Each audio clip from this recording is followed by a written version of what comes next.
Bapak kami mengucap syukur dan terima kasih karena kebaikan-Mu, pengorbananmu itu membuat hidup kami menjadi satu dengan Engkau. Kau yang membuat kami layak, Kau yang membuat kami benar, Kau yang membuat kami kudus Tuhan. Dan kami mau berjalan di dalam percaya pada Engkau Tuhan dalam setiap hari kami, sehingga kami bisa melihat apa yang kami tidak bisa lihat secara mata jasmani kami. Kami belajar Tuhan untuk masa depan kami Tuhan, bukan apa yang kami lihat dengan apa yang ada di sekitar kami, tapi kami mau melihat dengan firman, dengan janji firman Tuhan.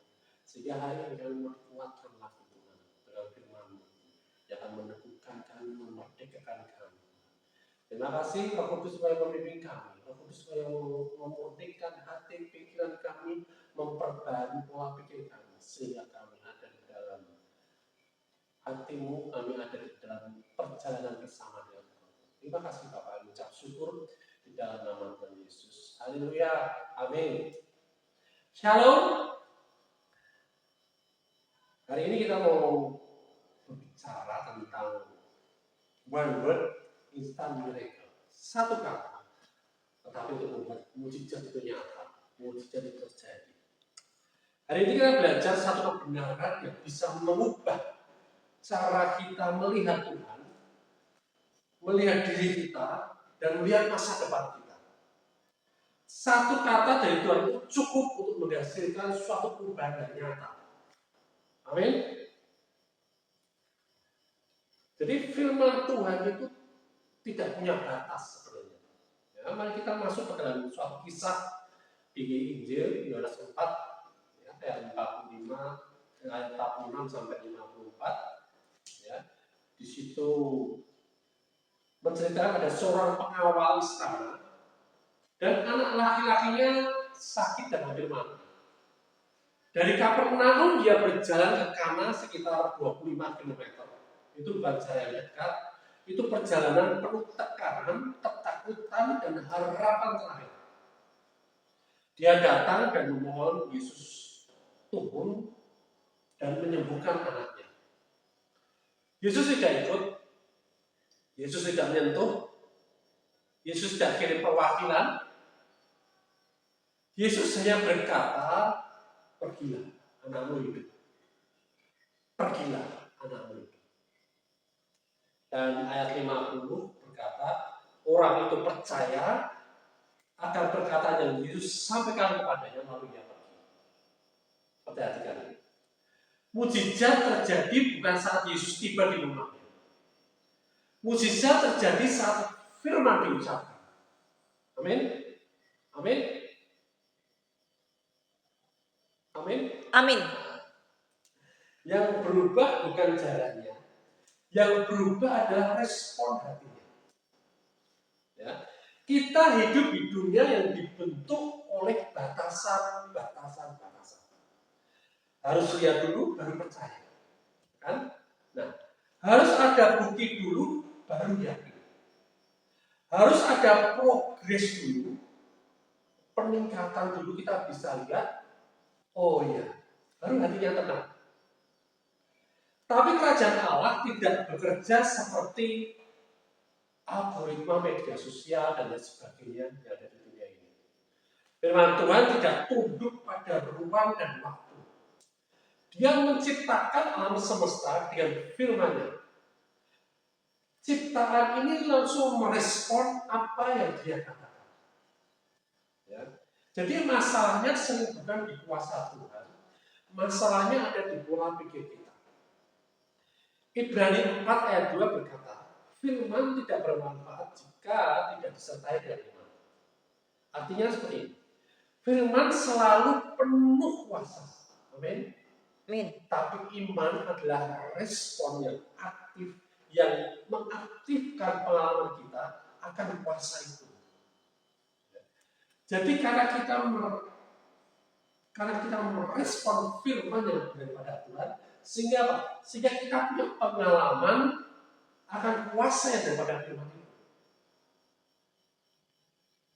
Jadi pegawai sana itu pulang tanpa bukti apapun. Tidak ada notifikasi, tanda-tanda. Tidak ada update dari kondisi, dari rumahnya, tidak ada. Informasi apapun tidak ada. Tidak ada konfirmasi visual juga tidak ada. Yang dia hanya punya satu hal, perkataan Yesus. Dan ketika dia sampai rumah, anaknya benar-benar sembuh tepat pada jam Yesus berbicara. Nah, hal ini penting sekali. Dia berjalan pulang dengan iman sebelum melihat hasil. Sebelum melihat anaknya sembuh. Sebelum melihat anaknya tetap hidup. Banyak dari kita berhenti karena belum melihat perubahan. Oh, kok masih sakit? Kok masih lemah? Yang dilihat adalah kondisi yang tetap ada. Padahal iman bukan menunggu hasil. Amin. Iman bukan menunggu hasil, iman melangkah karena firman sudah diucapkan. Jadi sekarang, ya, kalau kita lihat dalam Injil Lukas 10 ayat 9, Injil Lukas 10 ayat 9 berkata, dan sembuhkanlah orang-orang sakit yang ada di situ, dan katakanlah pada mereka, kerajaan Allah sudah dekat padamu. Ya. Nah, perhatikan dua hal. Sembuhkan orang sakit. Katakan kerajaan Allah sudah dekat. Kerajaan Allah bukan konsep jauh di langit. Kerajaan Allah adalah realitas kuasa Tuhan yang hadir sana. Amin. Dalam Yohanes 4 tadi, kerajaan itu bekerja adalah satu kata. Dalam Lukas 10, Yesus mengutus murid-muridnya melakukan hal yang sama. Artinya apa? Kuasa firman itu bukan cuma untuk Yesus saat itu. Itu pola kerajaan. Yesus memperlihatkan bahwa itu suatu pola, ya, yang dulu terjadi dan hari ini itu pola itu tetap sama. Kerajaan Allah itu datang melalui firman yang diucapkan dan iman yang merespon. Itu suatu pola kerajaan Allah. Yang ini sering kita lewati. Ya. Yesus berkata dalam Lukas 9, dia berkata pada murid-muridnya, bukan hanya pada dirinya sendiri. Ya. Artinya apa? Kita bukan cuma penerima mujizat. Ya.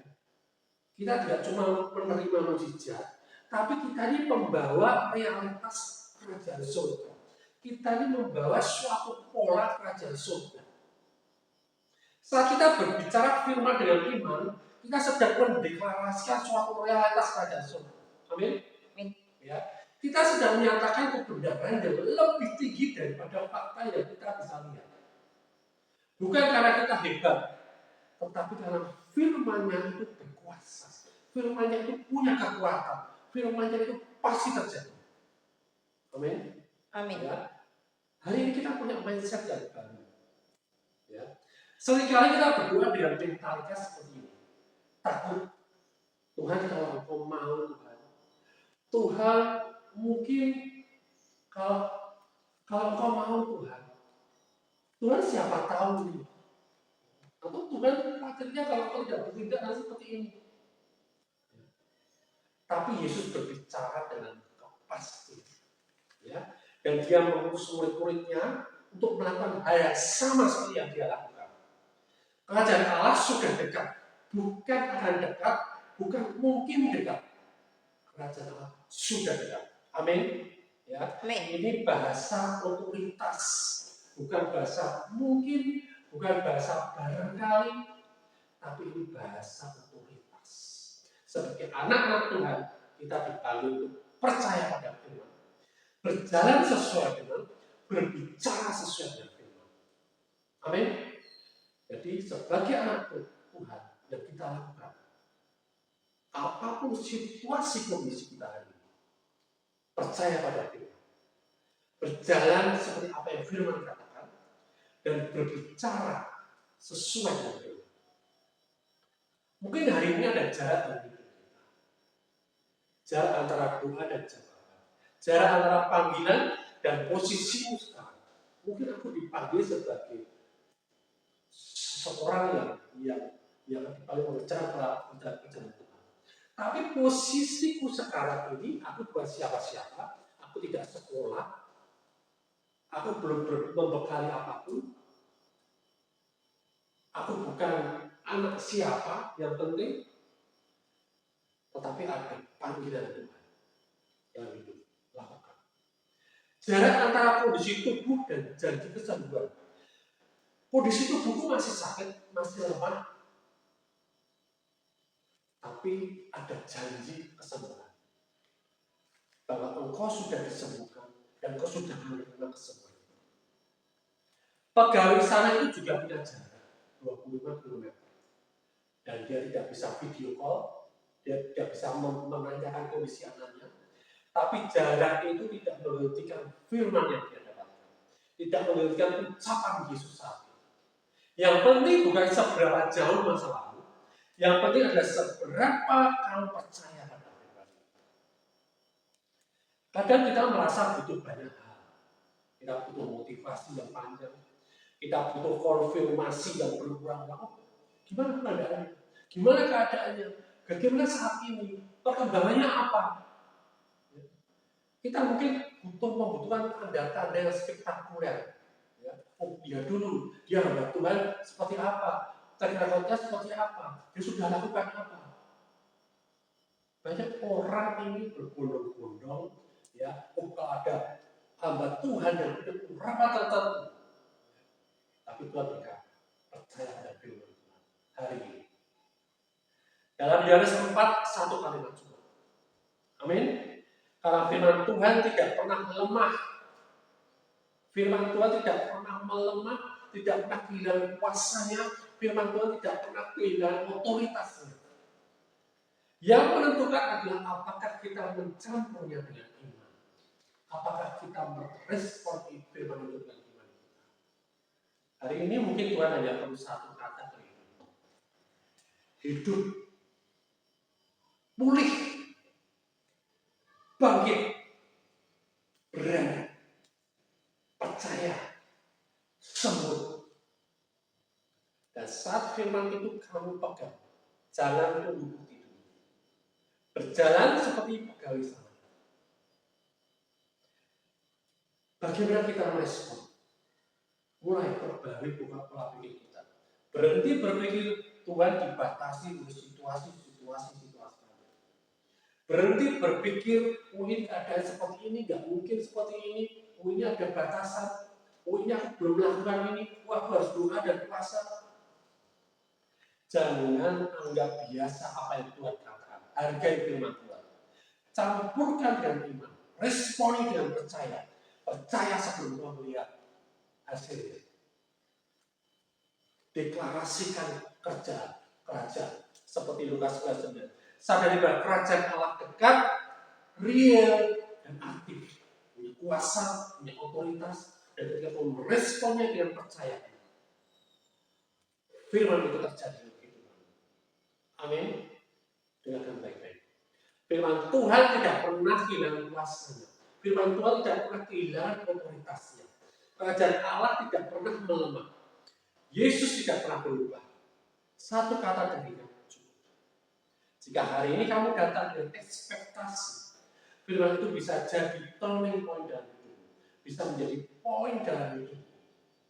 Bukan karena emosi dalam ibadah. Bukan karena emosi dalam doamu, dalam penyembahan, bukan karena suasana, tetapi karena firman yang diucapkan dengan kuasa dan diterima dengan iman. Mari kita jadikan suatu generasi kita ini tidak hanya kagum pada mujizat, ya, tetapi percaya pada firman sebelum melihat mujizat itu. Karena ketika firman diucapkan dan iman merespon, maka realitas kerajaan surga Allah dinyatakan. Amin. Amin. Dan satu kata dari Tuhan itu cukup untuk mengubah semuanya, untuk mengubah kehidupan kita, untuk memulihkan hidup kita, untuk membuat sakit hidup. Bahkan ketika kita mendoakan orang sakit, satu kata dari firman itu memulihkan banyak orang, menyembuhkan orang, memulihkan dari keadaan yang sebelumnya, membawa kepada promosi demi promosi, membawa kepada suatu kemuliaan pada kemuliaan. Cukup satu kata. Amin. Amin. Amin. Amin. Kabar baik? Kabar baik. Tuhan Yesus memberkati. Bapak, kami ucap syukur. Kami hari ini boleh belajar otoritas firman, pola kerajaan surga. Firman tidak pernah berubah kuasanya. Kami merespon firman dengan hati yang percaya, tanpa ragu-ragu. Dan kami percaya firman itu punya otoritas. Dan otoritas yang ada firman itu, yang kami percaya terjadi dalam kehidupan kami. Pemulihan terjadi. Masa depan kami ditentukan oleh firman, bukan keadaan kami hari ini, bukan keadaan dunia hari ini, tetapi firman itulah yang membentuk masa depan kami. Terima kasih Bapak, kami ucap syukur dalam nama Tuhan Yesus. Haleluya. Amin. Merdeka.